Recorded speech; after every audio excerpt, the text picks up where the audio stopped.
Shalom, and welcome to another edition of The Truth Shall Make You Free. I'm your host, Elder Nathaniel, and to my right, Deacon Asaph. Today's topic is going to be interracial marriage. But before we get to that topic, let's go to John chapter 8, verse 32. John chapter 8, verse 32.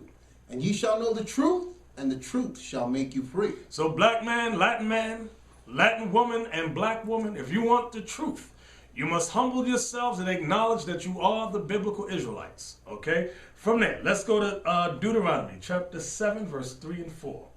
Okay, let's get the law on interracial marriage. Is it okay? Deuteronomy chapter 7, verse 3.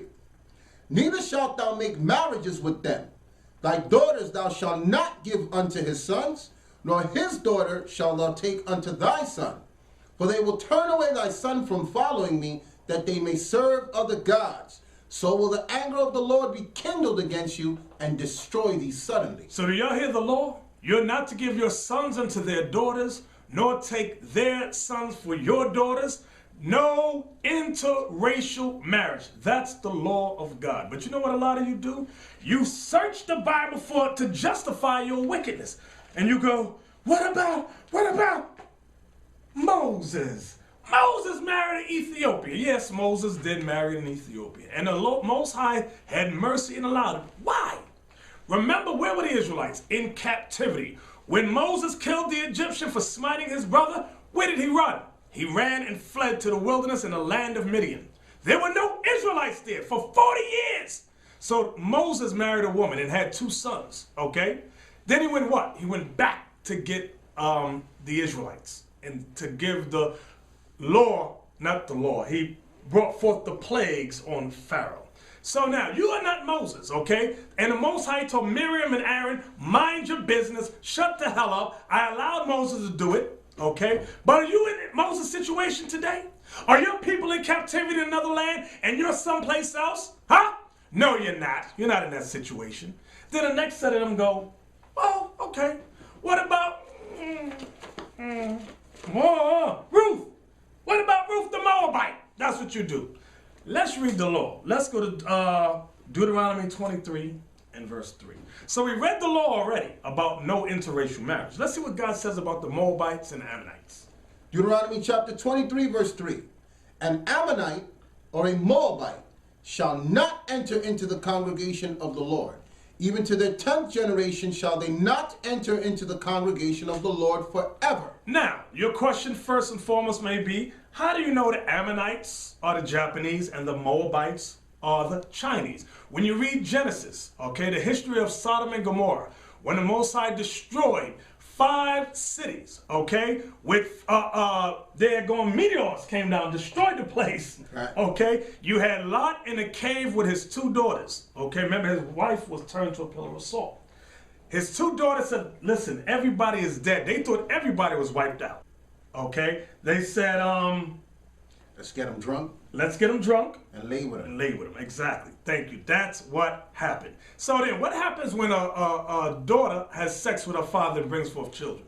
What is the popular medical terminology? It's called what? Mongoloidism or Down syndrome. When your eyes, you get that funny look in your eyes, okay? That pushed in face, exactly. Those slanting eyes. They all got, when you look at them, they all got that. Those same features. Same features, the flat face, the eyes is chinked out. Right. Okay, so one son became the father of the Japanese, that was Ammon. The other son became the father of the Chinese, that was Moab. Okay, now when you read in Ezekiel, it tells you that, I'm going to throw this in there, it says that Nebuchadnezzar took the children of Moab to the east.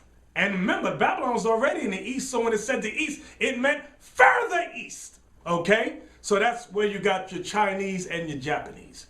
Now, from there, so we got the 2 laws, right? We got the law, no interracial marriage, and we got the law about Moab and Ammon, that they shall not enter the congregation unto the 10th generation forever. So now, let's go to Judges chapter 21. We're going to hit the book of Ruth now. But before we get there, remember, the book before Ruth is the book of Judges. Now, my question to you is this. Were the Israelites keeping the laws of the Most High by the time you get to the book of Ruth?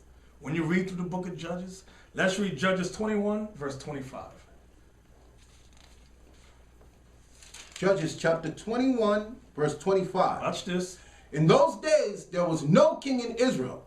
Every man did that which was right in his own eyes. Read it again.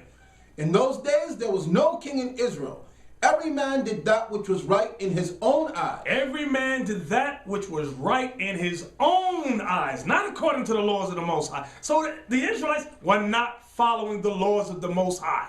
Understand that. Now that leads us to the book of Ruth. Ruth, we want chapter 1. Read verse 1 through 6 for us. Ruth chapter 1, verse 1. Now it came to pass in the days when the judges ruled that there was a famine in the land, and a certain man of Bethlehem, Judah. Now the Most High brought a famine in the land. Why? Because Israel was sinning. Why? Because every man did that which was right in his own eyes. Come on. And a certain man of Bethlehem, Judah, went to sojourn in the country of Moab. He went into the country of Moab. He and his wife and his 2 sons. And his 2 sons, his wife and his 2 sons. And the name of the man was Elimelech, and the name of his wife Naomi. And the name of his 2 sons Mahlon and Chilion, Ephrathites of the Bethlehem, Judah. And they came into the country of Moab and continued there. And Elimelech, Naomi's husband, died. So Naomi's husband died. Go ahead. And she was left and her 2 sons. And her 2 sons what? And she was left and her 2 sons. And they took them wives of the women of Moab. Oh, the 2 sons took wives of the women of Moab. Now, we already read the law. No interracial marriage. Don't give their sons to your daughters or vice versa. And it said, Moab and Ammon shall not enter the congregation of the Lord until the 10th generation forever. So why did these 2 brothers now marry women of Moab? Because Judges 21, verse 25, read that again for us. In those days, there was no king in Israel. Every man did that which was right in his own eyes. So now get back to the marriage. And they took them wives of the women of Moab. The name of one was Orpah, and the other name of the other was Ruth. Now what verse is that? That was 4. Read down to 6. And they dwelled there about 10 years. And Mahlon and Chilion died also. So the 2 husbands, God killed them. They were put to death. They died. Okay, the 2 men died. Go ahead. Both of them. And the woman was left of her 2 sons and her husband. Then she arose with her daughters-in-law that she might return from the country of Moab. So Naomi got up that she wanted to return. She wanted to leave the land of Moab. Go ahead. For she had heard in the country of Moab how that the Lord had visited his people in giving them bread. So the Lord was having mercy on Israel again and giving them bread. So she wanted to return to Israel. Go to chapter 4. I'm jumping ahead. Many of you know the history. One daughter left and Ruth stayed with Naomi. Okay? We want Ruth chapter 4 and verse 10. Now, I'm going to sum it all up to you. Naomi said, why don't you go back to your own people? Ruth said, no, let your people be my people. Let your God be my God. She said, I want to stay with you, Naomi. They go back to the land. And what happened? Deuteronomy 4 and 10, please. Ruth chapter 4, verse 10. Go ahead. Moreover, Ruth and the Moabitess, the wife of Mahlon, have I purchased to be my wife. So stop right there. Now this is Boaz speaking. Boaz the Israelite, okay? He purchased Ruth the Moabite to be his wife. Now when you read this whole story there, we don't have all day to read it, but read it on your own. It said one of the closest of kin to Ruth's husband did not want her. Remember, the 2 sons died. So one of the daughter-in-law of Naomi left. Okay, Ruth wanted to stay with Naomi. She said, let your people be my people and your God be my God. But there's a problem. Okay, watch this. There was a law that there should be no sons of Israel cut off. Okay, so what happened? There was a law that said the nearest of kin had to marry the wife to raise up seed. Watch this. Go to Ruth 4, and we want to start at verse 4 to 6. Ruth chapter 4, verse 4. And I thought to advertise thee, saying, buy it before the inhabitants and before the elders of my people. If thou wilt redeem it, redeem it. But if thou wilt not redeem it, then tell me, that I may know. For there is none to redeem it besides thee, and I am after thee. And he said, I will redeem it. So this is Boaz, a near of kin, but he's speaking to a closer of kin to Naomi's son. So he's asking him to redeem it, some parcel of land. he says, I will redeem it. Now watch this. Go ahead. Then said Boaz, what day thou buyest the field of the hand of Naomi, The day that you buy this field, listen good, the day that you buy this field, come on. thou must buy it also of Ruth the Moabitess, You must buy it of Ruth also, the Moabitess. Go ahead. the wife of the dead, The wife of the dead. Go ahead. to raise up the name of the dead upon his inheritance. To raise up the name of the dead upon his inheritance. So Boaz is laying down the law for this next of kin to one of the sons of Naomi. Now watch what happens. Go ahead. What verse you at? Verse 6 now. Go ahead. And the kinsman said, I cannot redeem it for myself, lest I mar mine own inheritance. Redeem thou mine right to thyself, for I cannot redeem it. Now notice when it was just redeeming the land, he said, yeah, I could do it. But then when it said, okay, well, the day you buy this land, you got to take on Ruth the Moabite, he goes, lest I mar my own inheritance. Why? Because the child that they would have been not in his name, but in the name of the dead man. Now, watch this, verse 10. Ruth 4, verse 10. Moreover, Ruth the Moabitess, the wife of Mahlon, have I purchased to be my wife. This is Boaz speaking. So once that nearest of kin rejected Ruth, Boaz said, I'm going to marry Ruth and raise up children to the name of Mahlon. Read it again. Moreover, Ruth the Moabitess, the wife of Mahlon, Mahlon, right. Go ahead. have I purchased to be my wife, to raise up the name of the dead upon his inheritance, that the name of the dead be not cut off from among his brethren. That the name of the dead be not cut off from amongst his brethren. Go ahead. And from the gate of his place ye are witnesses this day. Now, watch this. What's the law that he's talking about? Get Deuteronomy 25, verse 5 and 6. What law is Boaz speaking of in Ruth, the 4th chapter? This is what a lot of you don't understand. Deuteronomy 25, verse 5 and 6. Deuteronomy 25, verse 5. If brethren dwell together, If brethren dwell together, and one of them die, and one of them die, and have no child, and have no child, the wife of the dead shall not marry without unto a stranger. the wife of the dead cannot marry outside unto a stranger. Go ahead. Her husband's brother shall go in unto her, Her husband's brother, meaning next of kin. Go ahead. and take her to him to wife, and perform the duty of an husband's And brother perform the duty of a husband's brother. unto her. And it shall be that the firstborn which she beareth shall succeed in the name of his brother which is dead. So the firstborn would be in the name of the dead father. Understand that? Was that it? Yeah. In the name of the brother which is dead, that his name be not put out of Israel. That his name, that's the point, that his name be not put out of Israel. So for example, he's my brother. He dies. I would have to take his wife. Our firstborn child would be in his name. All inheritance would go to the son in his name, not mine. That's the law. That's the law that was being applied in the book of Ruth. So you brothers and sisters at home, don't throw out Ruth. You're not trying to obey the laws of the Most High when you marry outside your people. So don't try it, all right? From there, let's go to Matthew 22, verse 39. I'm going to show you something. Boaz saw it as kindness, but there's a law that Boaz understood. He understood the law about raising up seed to the dead. Okay, now this also, Matthew 22, verse 39. Matthew chapter 22, verse 39. And the second is like unto it.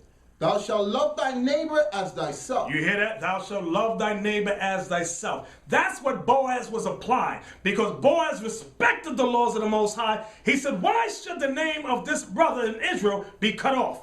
He said, I'll take Ruth as my wife and raise up children in the name of my dead brother. He loved his neighbor as he loved himself. Now watch this. Matthew 1.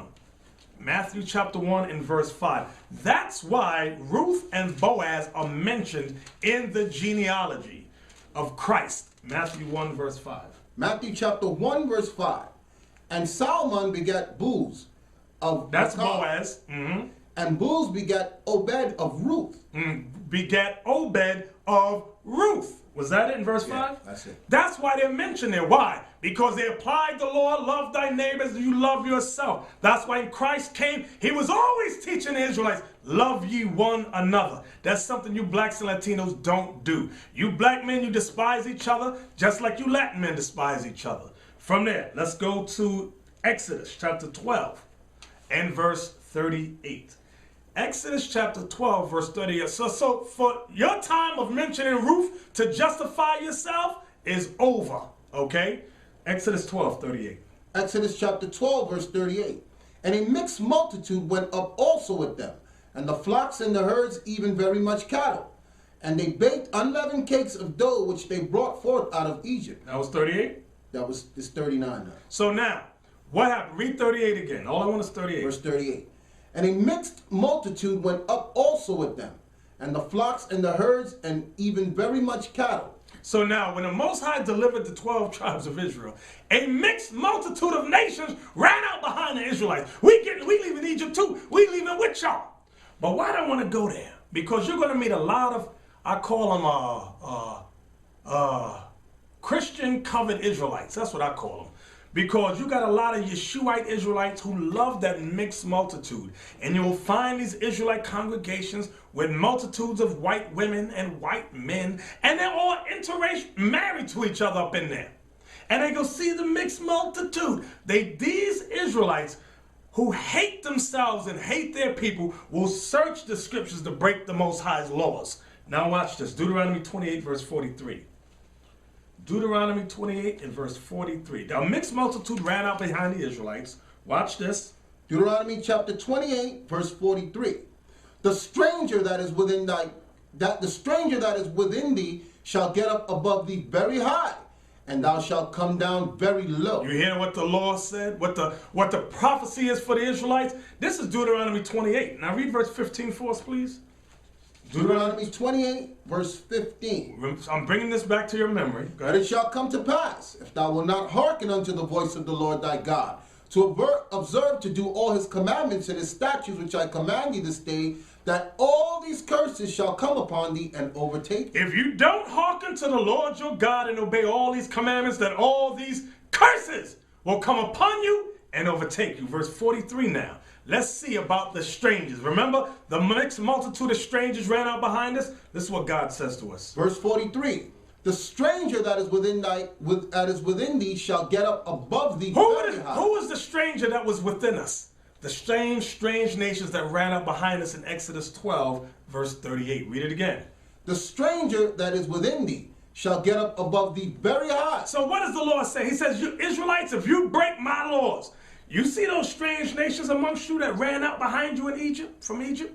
If you break my laws, although they're your slaves now, those mixed nations, those strangers, they're going to get up above you very high. Read it again. The stranger that is within thee shall get up above thee very high, and thou shalt come down very low. Meaning you Israelites would become the slaves. Those strangers are the slaves now, but if you break my laws, they shall be the head and you shall be the tail. Read on. He shall lend to thee. The strangers shall be the ones lending to you. And thou shalt not lend to him. And you Israelites would not lend to them. Go ahead. He shall be the head. Those strangers, those nations that are your slaves right now, they shall be the head, meaning the leaders of you. And thou shalt be the tail. Meaning you shall be the slave. Understand that. Now, watch this. Let's go to Joshua 23. I'm going to remind you of the law again. Joshua 23, verse 11 through 13. I'm going to remind you of the law again. Okay? Joshua 23, verse 11. We want 11 to 13, and that's it. Take good heed, therefore, unto yourselves, that ye love the Lord your God. Else if ye do in any wise go back and cleave unto the remnant of these nations. If you go back from God's laws and cleave unto the remnants of the nations that are around you. Even these that remain among you, and shall make marriages with them. So what is Joshua reminding them? He said, if you leave the Most High's laws, and you make marriages with these other nations, and go in unto them, and they to you, know for a certainty that the Lord your God will no more drive out any of these nations from before you. See that? Joshua reminded you Israelites. He said, if you make marriages with these other nations, the Lord your God would no longer go before you, meaning he won't protect us no more. Go ahead. But they shall be snares and traps unto you. Meaning these other nations that you married, they shall be snares and traps. Now, aren't these other nations that our people marrying today snares and traps? That's right. Look what happened to OJ. You see what happened, right? Got all caught up, all into the midst of madness. Snares and traps. Come on. Down to 13. And scourges in your side. And scourges in your side, meaning they always going to cause you problems problems. Go ahead. And thorns in your eyes. Thorns in your eyes. Until you perish from off this good land which the Lord your God hath given you. Until you perish from off this good land which the Lord your God given. So Joshua reminded us of the law. He said, in case you forgot what Moses commanded you, I'm going to remind you again. So now watch this. Let's go to Nehemiah 13. Nehemiah chapter 13. Because now what happened after Joshua, sometime later, the Israelites went into captivity. The nation of Israel split into two kingdoms, and the Israelites went into captivity. You had the Assyrian captivity, you had the Babylonian captivity, then you had the Persian Mede captivity. Nehemiah, the prophet, is in the Persian captivity. Watch this. Nehemiah chapter 13, we want verse 23 to 27. Nehemiah chapter 13, verse 23. Watch this. In those days also saw I Jews that had married wives of Ashdod. Africans? So wait a minute. Nehemiah was able to go back to the land of Israel, our homeland. Then he said, in those days did I see what? I saw Jews that had married wives of Ashdod. Who are the Jews? Remember, the Jews comprised of three tribes primarily: Judah, Benjamin, and Levi. That's who was termed Jews. Read it again. In those days, I saw Jews that had married wives of Ashdod. They married wives of Ashdod, Africans. Of Ammon. And Japanese. We already read the law earlier about not to be with them. Right. Go ahead. Of Ammon and of Moab. Moab, the Chinese. Go ahead. And their children spake half in the speech of Ashdod. And their children, when Nehemiah looked at their kids, he said their kids speak in the half in the language of what? Ashdod. And could not speak in the Jews' language. And could not speak Hebrew. So what was happening? The mothers took control of the kids, just like today. What we're reading here is synonymous for your life today.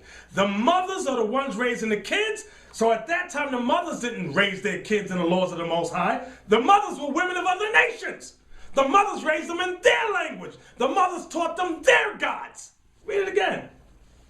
In those days also saw I Jews that had married wives of Ashdod, of Ammon, and Moab.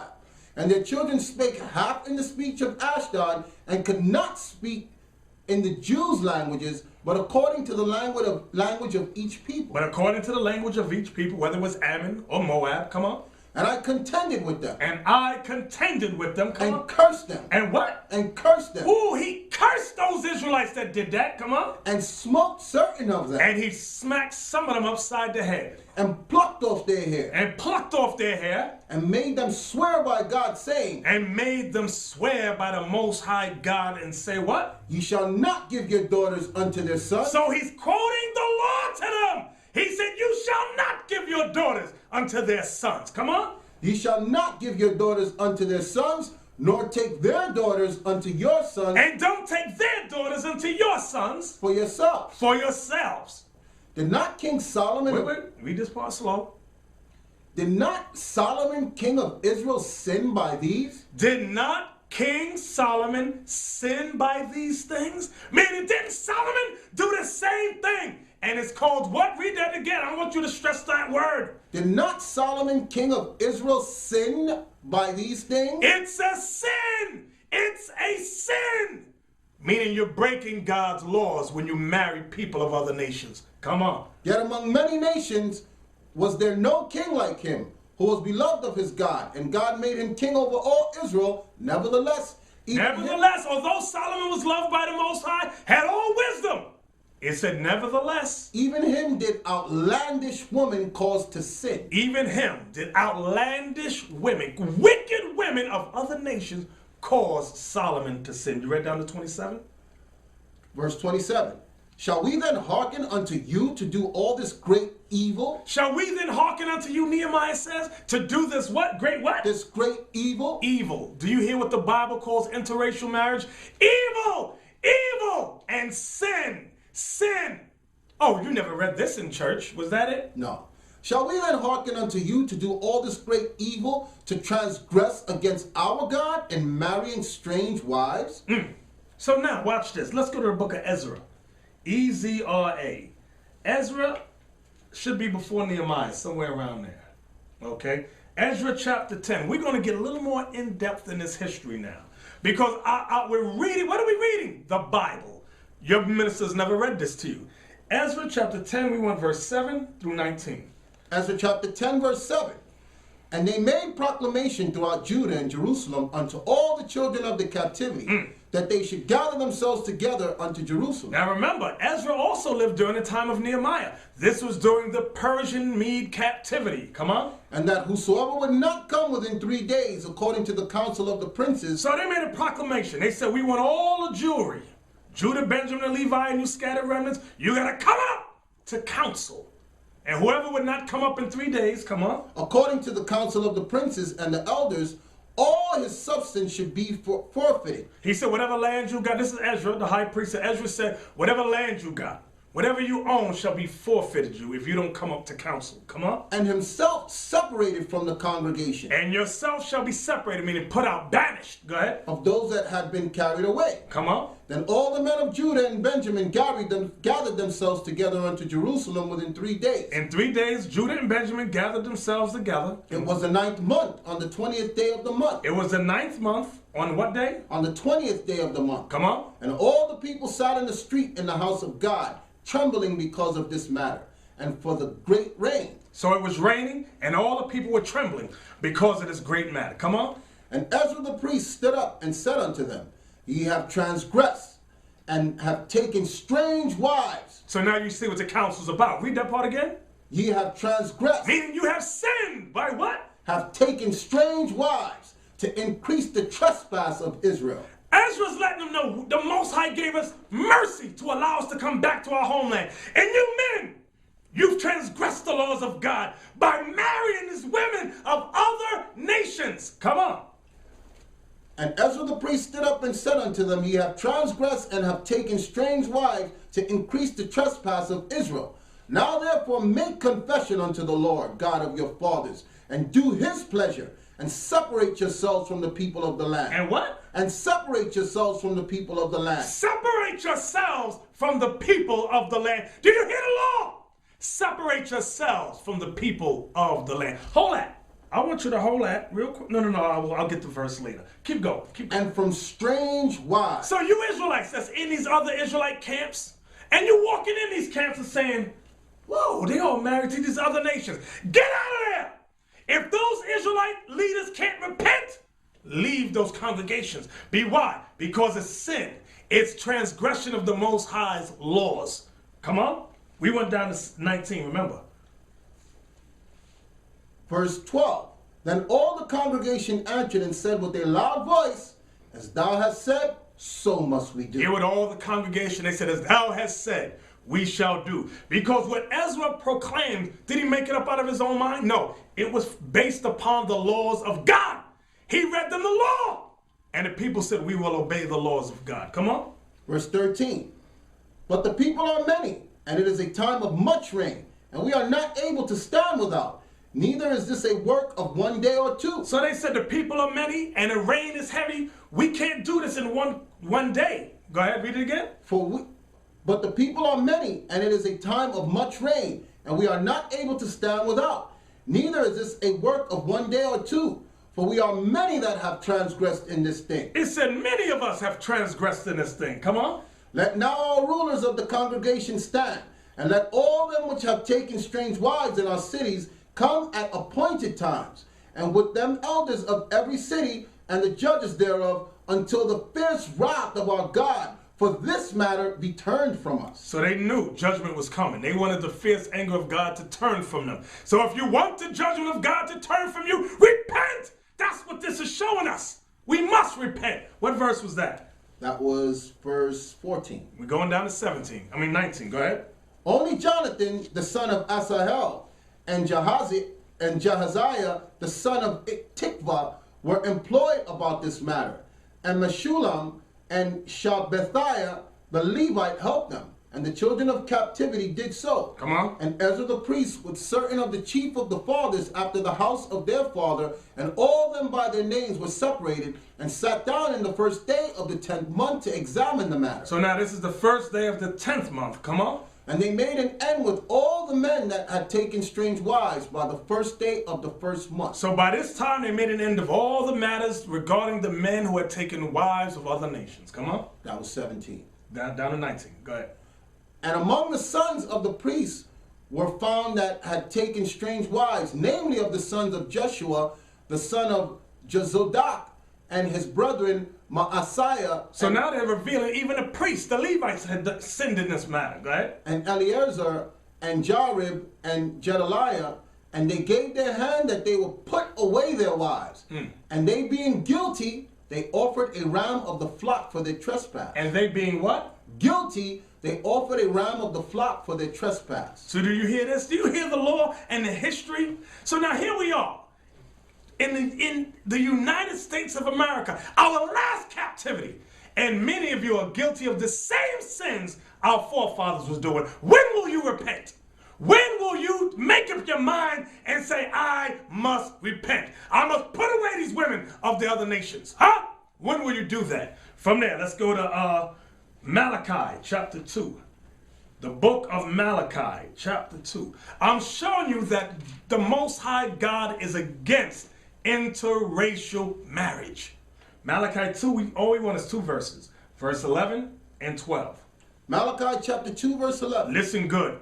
Judah hath dealt treacherously. Now he's going back to this black man, the American black man Judah. He says, Judah have dealt treacherously. And an abomination is committed in Israel. And an abomination is committed in Israel. What is the treacherous and what is the abomination that Judah has committed? And in Jerusalem, for Judah hath profaned the holiness of the Lord which he loved. How? And hath married the daughters of a strange god. Married the daughter of a strange god. He married Judah, the tribe of Judah, married the daughters of a strange god. Read that verse 11 again. Judah hath dealt treacherously. I want you to stress that A word in there. Judah hath dealt treacherously, and an abomination. An abomination. Abomination. Abomination. Woo! Come on. And an abomination is committed in Israel and in Jerusalem. For Judah hath profaned the holiness of the Lord which he loved, and hath married the daughter of a strange god. What verse was that? That was 11. 12 now.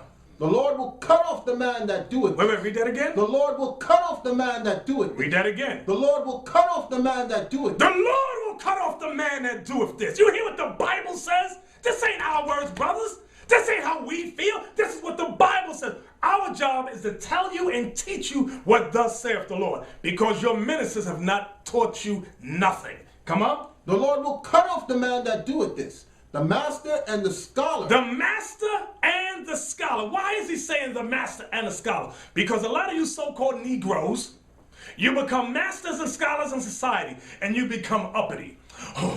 They make a few $1 million, and what's the first thing a Negro with money does? He marries the white woman. Look at your basketball players. Look at many of your entertainers, your actors, your athletes. They married the white woman. Don't they got the white man got little cliques of women that they raise up to marry these dumb ball players. Purpose. For that sole, how to get a nigga's money. Go out there and shake your booty, because a nigga think he ain't made it until he get a white woman. That's right. Okay. Did you finish verse 12? The Lord will cut off the man that doeth this, the master and the scholar out of the tabernacles of Jacob, and him that offer an offering unto the Lord of hosts. And no matter even if you offering offerings, if you guilty of this sin, the Bible says God will cut you off. So what you doing? You in these other little silly congregations, marrying wives of other nations, talking about the Lord's going to accept my Edomite wife, or my Moabite wife, or my African. No, no, no. The Lord ain't accepting that. We're reading the law to you now. We're reading the history and the prophecy to you now. From there, let's go to Tobit in the Apocrypha, the book of Tobit, chapter 4. We want verse 12 and 13. Okay? So now, you know the only thing that the man has up on a woman? Meaning this. The Israelite man, remember how genealogy is determined. It's determined upon the seed of the man.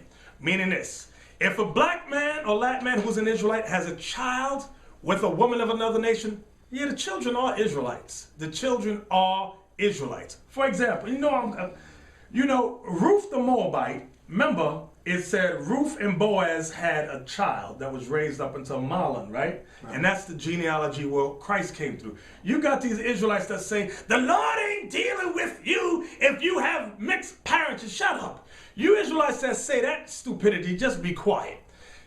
King David's great-grandmother was Ruth the Moabite. That's right. She was their child was through the lineage that Christ came out of. So be quiet. The difference was that child was an Israelite child. Why? Because Boaz put the seed in Ruth and the son. You are what your father is.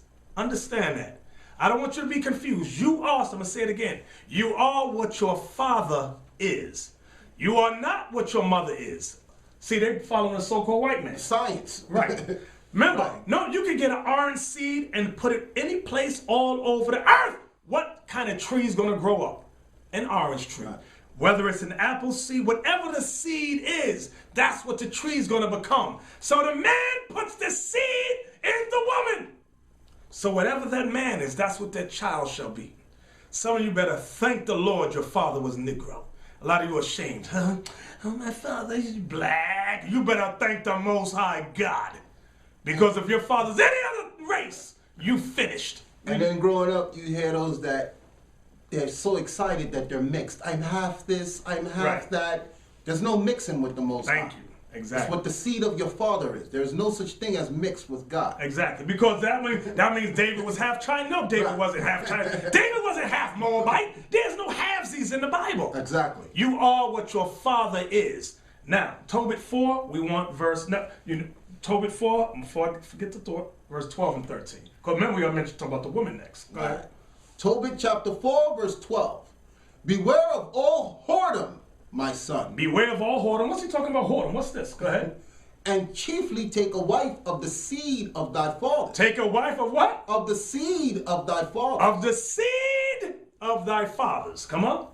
And take not a strange woman to wife, And take not a strange woman to wife, which is not of thy father's tribe. which is not of thy father's tribe. Come on. For we are the children of the prophets. For we, you blacks and Latinos, you are the children of the prophets. Come on.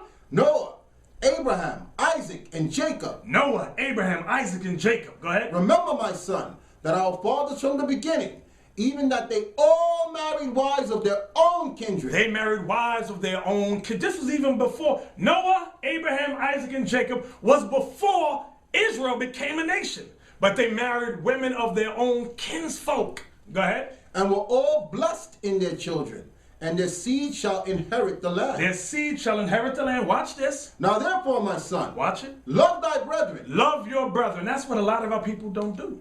and despise not in thy heart thy brethren, the son of thy daughters of thy people.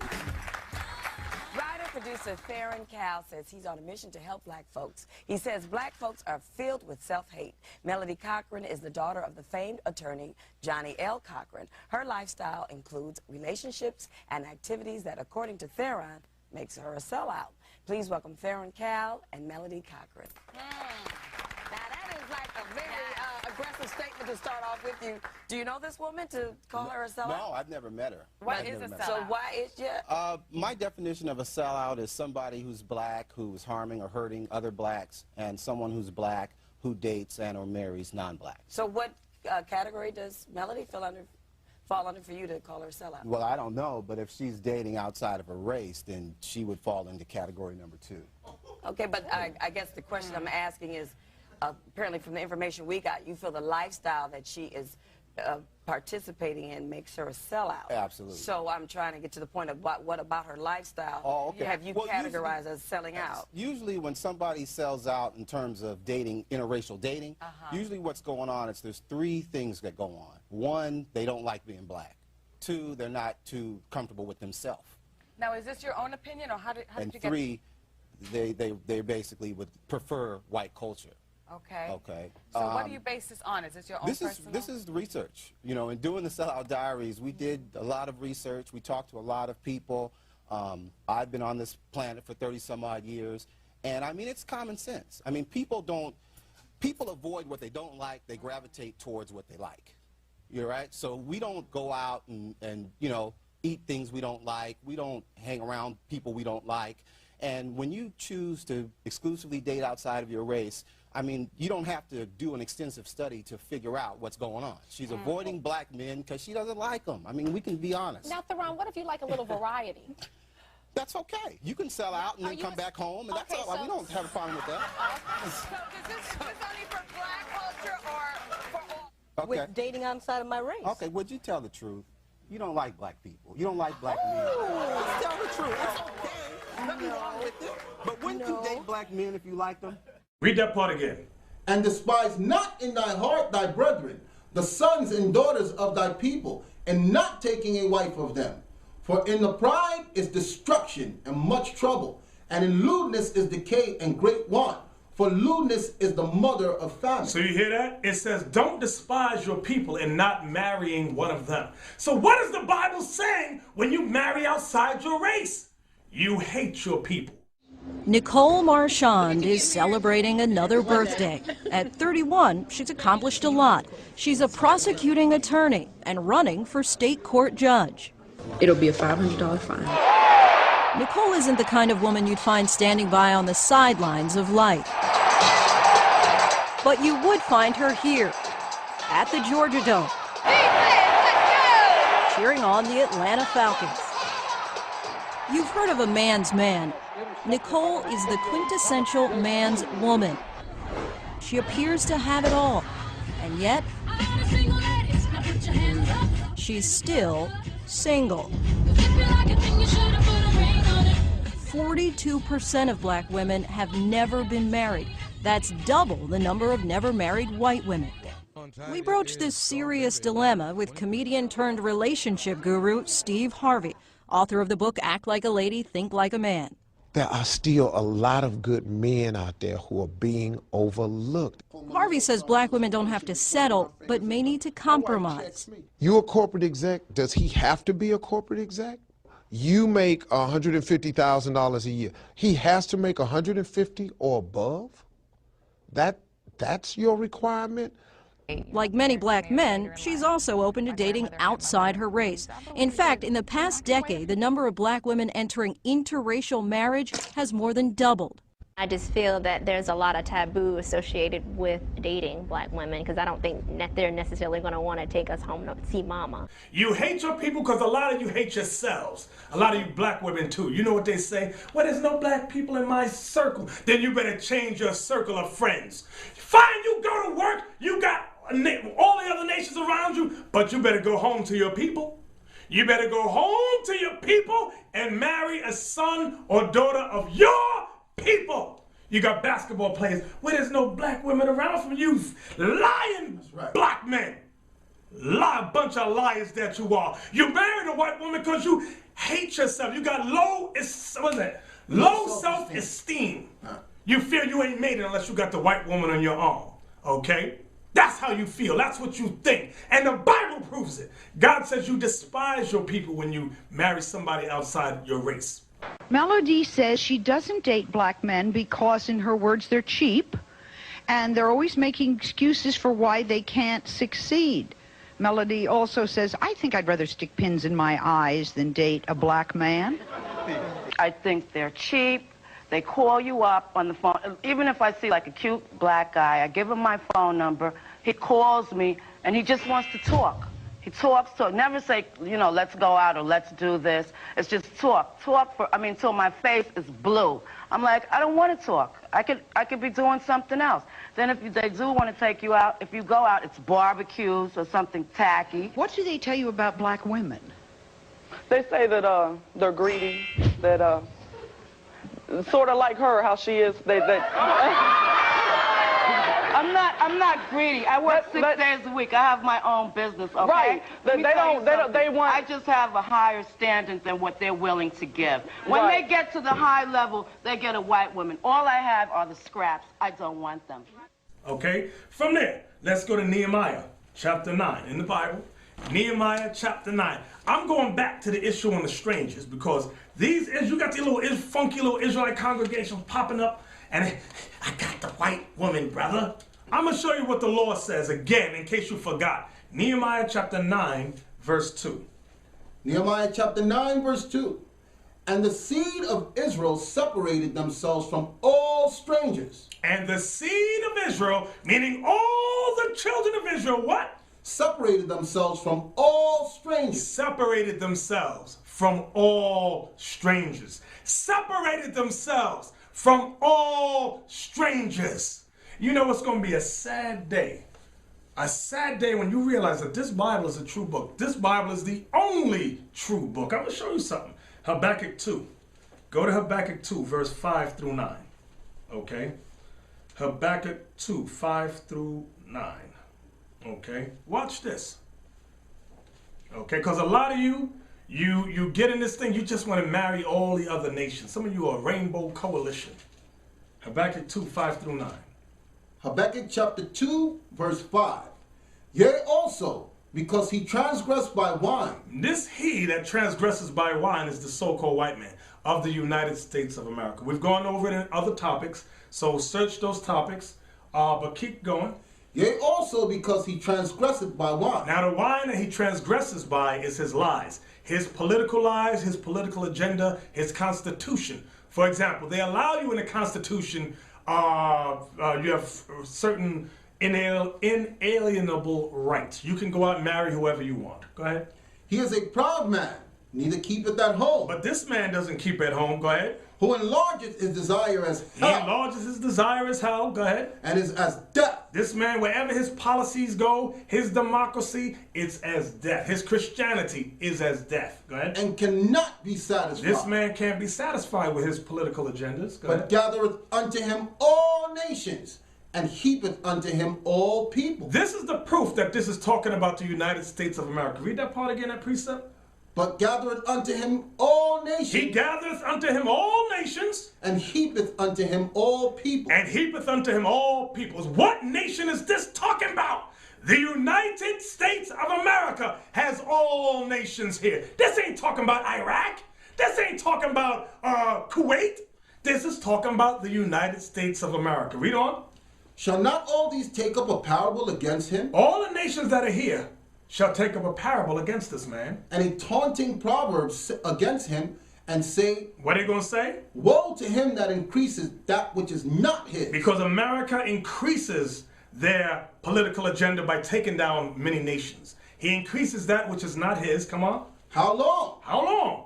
And to him that ladeth himself with thick clay. With all the nations are here. That's the thick clay with their lies. Go ahead. Shall they not rise up suddenly that shall bite thee? Shall not all these nations that are already here rise up suddenly shall what? That shall bite thee. That shall bite thee. And awake that shall vex thee. What does it say? And awake that shall vex thee. What do they call these terrorists that's laying dormant? Sleeper cells. Sleeper cells. So read that part again. That awake.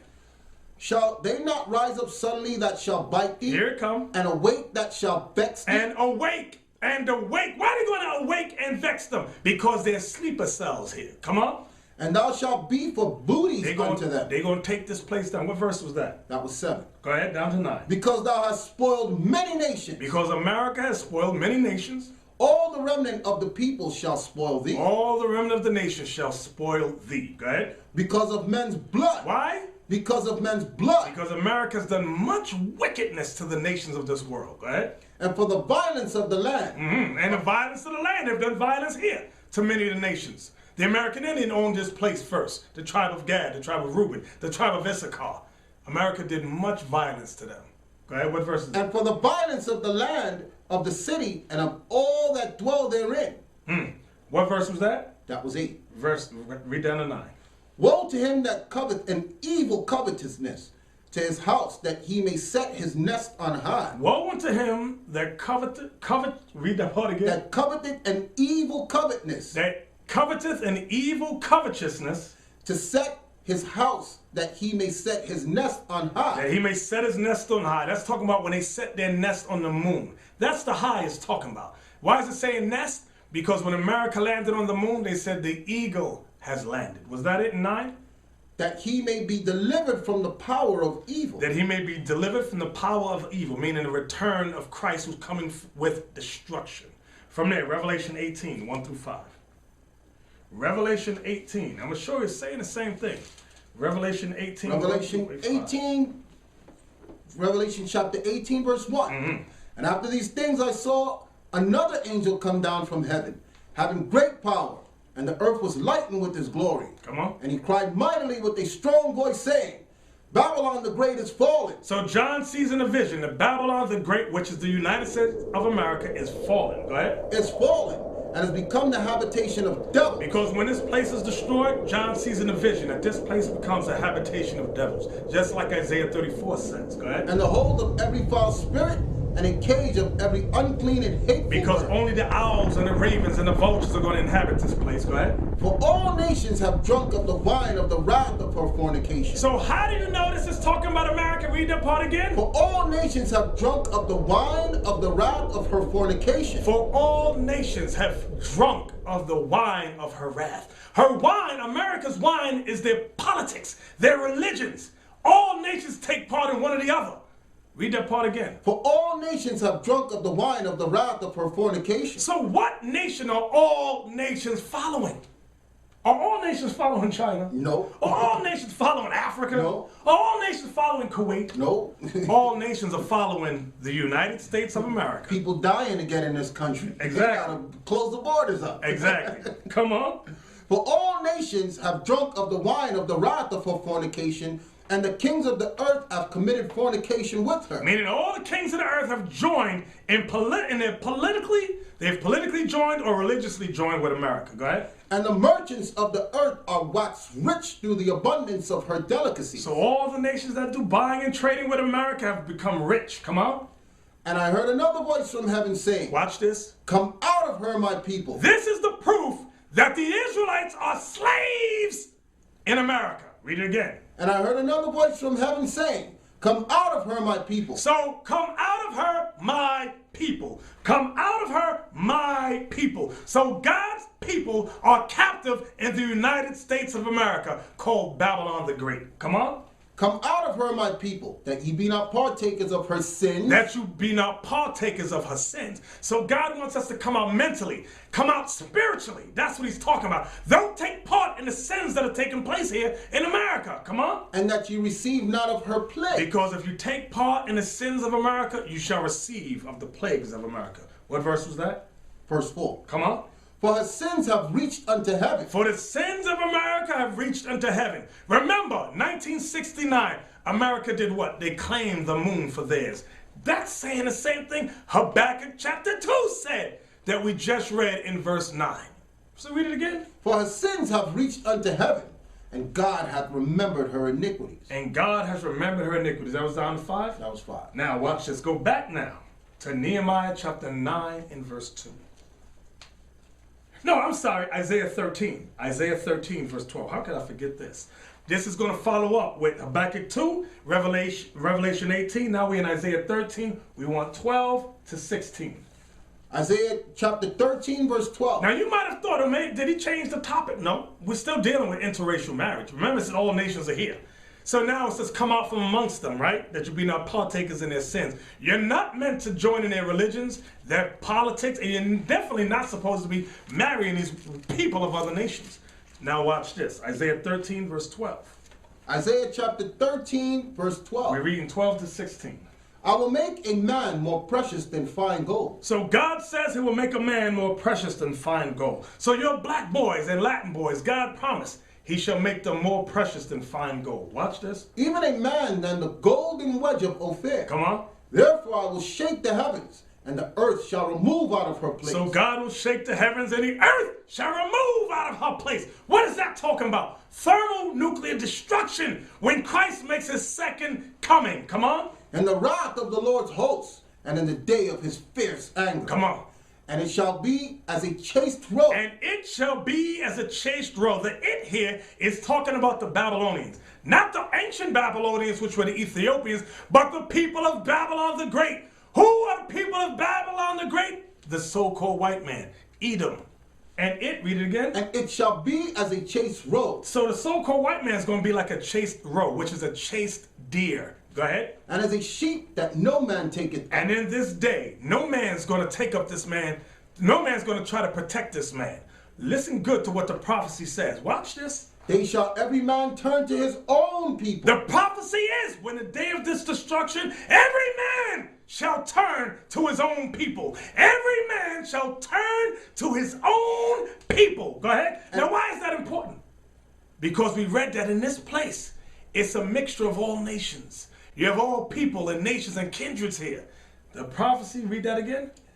They shall every man turn to his own people. Come on. And flee everyone into his own land. Everybody's going to try to run to their own land. Watch this. Everyone that is found shall be thrust through. Everyone that is found shall be thrust through. Meaning, who's that talking about going to be thrust through? The so-called white man. That's the chased deer. That's the chased roe. Because now it's judgment time. This is judgment upon the so-called white man, the nation of Edom, who rules Babylon the Great. Judgment is coming on them here. Read that part again. Everyone that is found shall be thrust through. Everyone that is found shall be thrust through. Go ahead. And everyone that is joined unto them shall fall by the sword. Everyone that is joined unto them shall what? Shall fall by the sword. You remember the Rodney King verdict? Remember what happened. I need you to open your minds. When Rodney King and, I think it happened with OJ too. When people went crazy. Reginald Denny, right. That was pulled him out of the truck, right. Hit him in the head with that plate. And every black woman that was holding on to the white man, I'll protect you, got her behind whooped, almost put to death. So we're reading. This is going to be a step higher than that. Okay, read that part again. Everyone that is found shall be thrust through, and everyone that is joined unto them shall fall by the sword. So you brothers want to marry the white woman? You sisters want to marry the white man? The Bible said what? Everyone what? And everyone that is joined unto them shall fall by the sword. Come on. Their children also shall be dashed to pieces. My biracial baby. My biracial baby. Go ahead. Their children also shall be dashed to pieces before their eyes. Now, you know why that's heavy right there? A lot of you sisters, and I've met many of you when I was growing up, they would always say, I don't want no black man. I don't want no dark. He definitely can't be dark skinned. They go, I want the white man because I want my baby to be light skinned in it. I want him to have blue eyes and green eyes. I want him to have straight yellow hair. I can say that nothing their loved ones can say will change the fact that they feel trapped inside hideously ugly faces and bodies. Our next guest, Alicia, says that in her case, the reason she feels so ugly is because her mom, Essie, made her feel that way. Alicia, tell us your story. Actually, all my life I felt ugly because of my dark complexion. When I was younger, my mom would make differences between my sister and I. She would dress us in outfits that were similar and alike, but she would comment on how pretty or nice she looked, but I never got the same comments. And also in school, when we were referred to, we would both get in trouble. And when I get in trouble, she get in trouble too. They would refer to me as the dark one instead of the light one. And my mom would also compare us to the point to where she would discipline me harsher than she would my sister. And you think it's because of your skin coloring? Well, yeah, she would make comments on the fact that I reminded her of my dad. My dad was dark complected too, and she disliked him and took it out on me to the point and said she, you know, disliked me because I looked like my dad. Well, no, when I was growing up with my mom, my son, when I was carrying my older son, she would tell me the comment that she wished my son was not dark. She didn't want a dark grandbaby, and that affected me. Well, tell her, how did that affect you? It made me feel unloved. Yeah. It made me feel you didn't accept me for being a dark-skinned daughter instead of the bright daughter.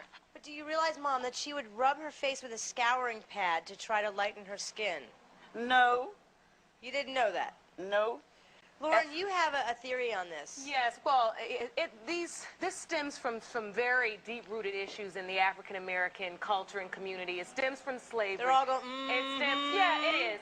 And these issues are very alive and well. I see many African-American sisters and brothers in the audience going, yeah, because we've all grown up with that. We live in a society dominated by white media, white images, and therefore we're bombarded with this notion that whatever is closest to white is right.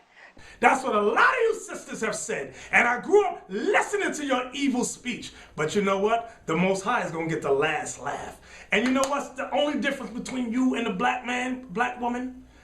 The black man that repents, if his children are Israelites, if they get their minds right, those children are Israelites. They can be saved. They can be delivered.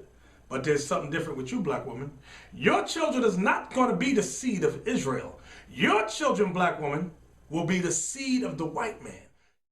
Now, Candace was here to see if her ex-boyfriend Andrew was the father of her biracial child. Candace said that Andrew admitted he's a racist and would never claim a biracial child. Take a look at this. I'm here because I had a biracial child with a man who, just what I'll say, he's a racist. And it's strange because he's white and... Wait a minute. You have a biracial child with a man who is a racist. Yes. Your children will be the seed of the Chinese man. Your children will be the seed of the Arab or the African man. That's right. There's no salvation for them. Salvation. No salvation for them. They're going to get punished. Read that again so they understand. We ain't putting words in the Bible's mouth. Call the verse and read it. Isaiah chapter 13, verse 16. Their children also shall be dashed to pieces before their eyes. Their houses shall be spoiled and their wives ravished. What verse is that? That was 16. Now, so we can't change it, sister. Brother, we can't change the prophecy. Now watch this. Go to 2 Corinthians 6, verse 14. 2 Corinthians chapter 6. 2 Corinthians 6. Now remember we read in Nehemiah 9. Okay, read Nehemiah 9 real quick for us so we don't forget the thought. Nehemiah 9 and 2. Nehemiah chapter 9 verse 2. Watch it. And the seed of Israel separated themselves from all strangers and stood and confessed their sins. So now, let's see if that changed in the New Testament. 2 Corinthians 6, let's read verse 14 through 18. 2 Corinthians 6, we want to see if the law changed. 2 Corinthians 6 verse 14.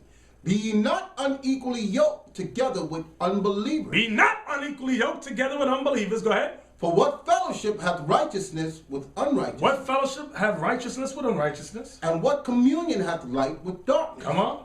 And what concord hath Christ with Belial? Come on. Or what hath he that believeth with an infidel? That's the other nations too. Go ahead. And what agreement hath the temple of God with idols? Watch this. For ye are the temple of the living God. You Israelites, you are the temple of the living God. Come on. As God hath said, I will dwell in them and walk in them, and I will be their God, and they shall be my people. Come on. Wherefore come out from among them, and be ye separate. Wherefore, wait, we got to read that again, because that's saying the same thing Nehemiah 9 and 2 said. Read that again. Wherefore come out from among them, and be ye separate. Read it again. Wherefore come out from among them, and be ye separate. Read it again. Wherefore come out from among them, and be ye separate. Wherefore come out from amongst them, and be ye separate. So what are you brothers talking about? It's okay to marry women of other nations.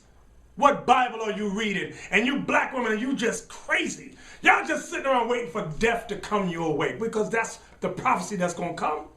Death and destruction upon you and your children. And a lot of you brothers that got wives of other nations, you better watch your children.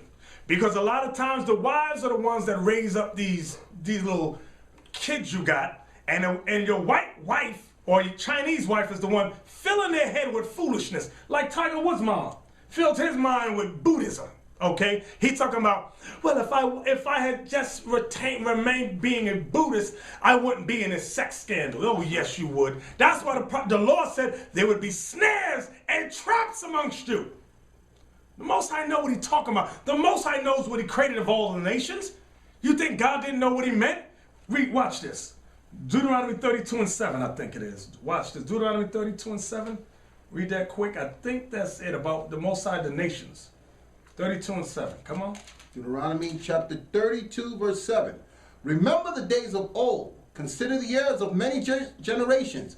Ask thy father, and he will show thee. Watch verse 8 is the point. Thy elders, and they will tell thee. Watch this. When the Most High divided to the nations their inheritance. When the Most High divided to the nations their inheritance. When he separated the sons of Adam. When he what? When he separated the sons of Adam. When he what? When he separated the sons of Adam. God always separated the nations. But America has taught you, no, we shall bring all nations together. And you foolish black men, you foolish black women, you foolish Latin men, you foolish Latin women have fallen for the wine of their fornication. You've fallen for their lies.